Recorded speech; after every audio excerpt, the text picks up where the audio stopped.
자, 한국콜만 한번 정리해보죠. 지금 시장을 보면 정말 혼란 그 자체예요.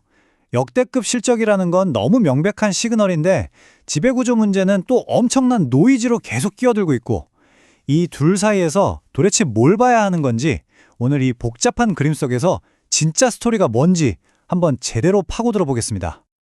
일단 시작은 이 숫자부터 봐야겠죠? 너무 아이러니하잖아요. 실적은 사상 최고치를 찍을 거라고 다들 얘기하는데 주가는 왜 고점에서 38%나 빠져 있는 걸까요? 시장이 뭔가 우리가 놓치고 있는 걸 보고 있다는 뜻일까요? 바로 이 지점이 오늘 제가 풀어야 할 가장 큰 숙제입니다. 펀더멘털은 성장이라고 소리치는데 주가는 위험을 가리키고 있으니까요. 제 가설은 이겁니다. 이 모든 혼란의 원인은 지배구조라는 짙은 안개에 가려진 펀더멘털의 진짜 가치다. 지금부터 제 가설이 맞는지 하나씩 증명해 보겠습니다. 첫 번째, 핵심 포인트. 바로 미국입니다. 한국콜마가 북미에 지은 이 거대한 제조 요새는 그냥 공장이 아니에요. 이건 2020년 이후의 모든 성장 스토리가 시작될 심장부, 그 자체라고 봐야 합니다. 그러니까 이 미국 공장의 진짜 의미는 단순히 생산량을 늘린다는 게 아니에요. 핵심은 지정학적 리스크, 특히 무역전쟁이나 관세로부터 완전히 자유로운 안전지대를 구축했다는 겁니다. 미국 심장부에 그 어떤 외부 충격에도 흔들리지 않을 전략적 방패를 세운 거죠. 여기서 잠깐 멈추고 구조를 다시 보죠. 숫자를 한번 뜯어보면 북미 전체 생산 능력이 연간 4억 7천만 개. 어마어마하죠. 특히 새로 지은 펜실베이니아 이 공장의 핵심인데 여기서 1억 2천만 개를 더해요. 그냥 만드는 게 아니라 요즘 가장 핫한 스킨케어 그리고 인증이 엄청 까다로운 OTC 선케어까지 생산하면서 사실상 북미 시장 공략의 전초기지 역할을 하게 되는 겁니다. 숫자는 이미 방향을 보여주고 있죠. 북미 매출이 55% 폭증하는 동안 한때 성장의 심장이었던 중국은 오히려 마이너스 3% 역성장했어요. 자본과 성장의 무게중심이 어디로 가고 있는지 너무나 명확하게 보여주는 데이터입니다. 이 전제가 왜 중요한지 짚고 가면 이 현지 생산이 왜 지금 이 시점에 결정적이냐는 거죠. 바로 트럼프 리스크. 만약 재집권에서 또다시 강력한 관세 정책을 편다면 한국콜마는 이미 완벽한 답안지를 가지고 있는 셈입니다. 특히 가격에 민감하고 빠르게 성장해야 하는 인디 브랜드들 입장에서는 이보다 더 좋은 파트너는 없는 거죠. 가장 큰 고민을 원천적으로 해결해 주니까요. 그런데 시장은 이걸 어떻게 보고 있을까요? 대부분은 여전히 회의적입니다. 경쟁사에 비해서 인디 브랜드 비중이 낮은 걸 구조적인 약점이라고 지적해요. 한마디로 새 공장에 들어간 막대한 비용은 눈에 보이는데 거기서 나올 미래의 수익은 아직 못 믿겠다는 거죠. 이걸 다른 각도에서 보면 당연히 이런 반론이 가능합니다. 이 거대한 공장이 자칫하면 텅 빈 방이 될 수 있다는 시나리오. 만약에 고객사를 예상보다 천천히 채우게 되면 막대한 고정비랑 감가상각비가 오히려 성장의 발목을 잡는 족쇄가 될 거라는 비관론이죠. 충분히 합리적인 우려입니다. 바로 이 점에서 두 번째 퍼즐 조각이 필요해집니다. 왜냐하면 미국 공장의 성공 방정식은 혼자서는 절대 완성될 수 없거든요. 그 빠진 고리가 바로 AI 팩토리입니다. 이게 왜 단순한 기술 과시가 아니라 인디 브랜드라는 까다로운 고객들을 상대하기 위한 필수 불가결한 무기인지 봐야 합니다. AI 팩토리. 이걸 한 문장으로 정의하면 이건 공격용 무기가 아니라 마진 방어 시스템입니다. 수백 개의 수천 개의 작은 브랜드가 요구하는 다품종 소량 생산이라는 구조적 비효율성. 그로 인한 마진 잠식을 막기 위해 설계된 철저한 방어적 해자라는 거죠. 여기서 잠깐 멈추고 구조를 다시 보죠. 이 데이터를 보면 이유가 명확해져요. 인디 브랜드가 원하는 500개, 3,000개 단위의 소량 생산은 단위당 셋업 비용은 엄청나게 높고 원료 폐기율은 기하급수적으로 늘어나는 구조입니다.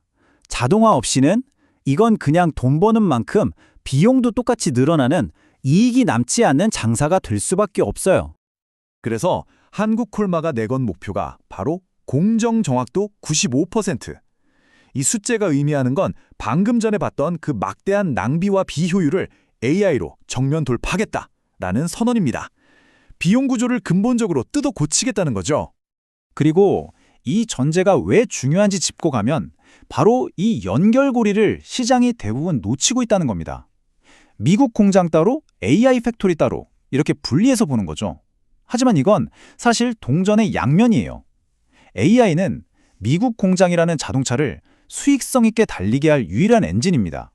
수많은 고객사를 관리하는 데 들어가는 보이지 않는 비용에 잠식당하지 않게 막아주는 유일한 해결책이죠. 시장은 CES에서 상 받았다는 사실에 주목하죠. 기술력은 인정하는 분위기예요. 근데 대부분 이걸 그냥 PR 잘했네 정도로 취급합니다. 회사의 비용 구조 자체를 뒤바꿀 수 있는 게임 체인저가 될 수 있다는 가능성은 아직 가격에 전혀 반영이 안 되어 있다는 거죠. 하지만 이걸 다른 각도에서 보면 이런 리스크도 분명히 있습니다. 만약에 경쟁사들도 결국 이 기술을 따라온다면 그럼 기술의 범용화가 시작되는 거죠. AI가 모두의 무기가 되는 순간 경쟁의 무대는 다시 잔인한 가격 경쟁으로 돌아갈 수 있습니다. 마진을 깎아먹는 출혈 경쟁, 즉 바닥으로의 경쟁이 다시 시작될 수 있다는 거죠. 그래서 지금이 중요한 겁니다.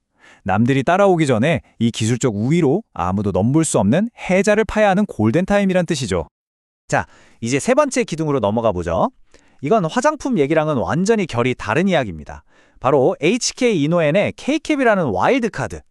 이 카드가 어떻게 터지느냐에 따라서 한국콜마 전체의 밸류에이션이 완전히 달라질 수 있는 그야말로 숨겨진 지렛대라고 할 수 있습니다. 팩트부터 다시 확인해 보면 올해 1월에 미국 FDA에 신약 허가 신청서 NDA가 들어갔습니다. 삼상 임상 데이터는 잡을 데가 없죠. 기존 표준 치료제보다 치유율도 통계적으로 우월하고 특히 약효가 나타나는 시간이 압도적으로 빠릅니다. 이건 시장의 판도를 바꿀 수 있는 굉장히 강력한 무기예요. 시장도 이걸 당연히 알고 있어요. 근데 반응은 일단 FDA 승인부터 받고 얘기하자는 식이죠. 2026년 실적에 영향을 줄 변수가 아니라 2027년이나 돼서 긁어볼 수 있는 복권, 일종의 콜옵션 정도로 취급하고 있습니다. 바로 이 인식의 차이에 기회가 있을 수 있다는 거죠. 지금 포인트를 한번 접어서 보면 사실 진짜 허들은 FDA 승인이 아닐 수도 있습니다. 진짜 전쟁은 승인 이후에 시작돼요. 바로 PBM, 미국의 처방약 급여 관리업체라는 거대한 벽 앞에서요.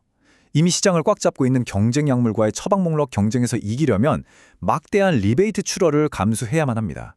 이게 바로 K캡의 성공 스토리 이면에 숨겨진 아무도 잘 얘기하지 않는 가장 큰 리스크입니다.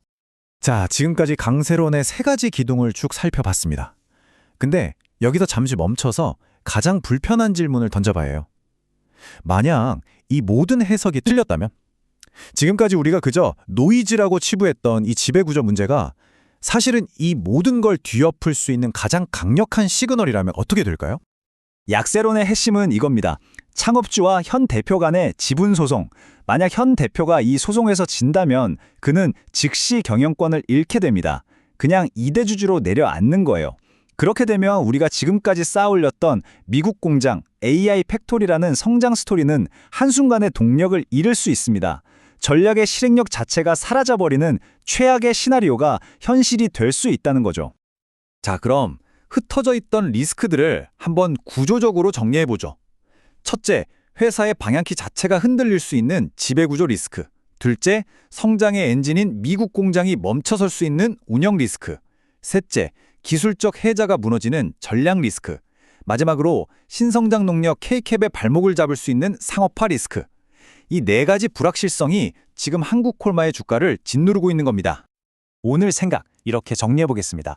한국콜마의 현재 주가는 지배구조라는 최악의 비관론과 펀더멘탈이라는 최상의 낙관론이 팽팽하게 맞서는 전쟁터와 같아요. 그럼 이 전쟁은 언제 끝날까요? 저는 그 변곡점이 미국 공장의 실적이 숫자로 찍히는 순간이라고 봅니다. 이 가족 드라마라는 노이즈를 완전히 압도해버릴 만큼 강력한 이익 성장이라는 시그널이 터져나올 때 그때 시장은 비로소 이 기업의 본질적인 가치를 다시 보게 될 겁니다. 우리가 지켜봐야 할 핵심 변수는 바로 이겁니다. 공개 자료 기준의 해석이며 최종 판단은 투자자 본인의 몫입니다. 주식비서 론이었습니다. 성투하세요.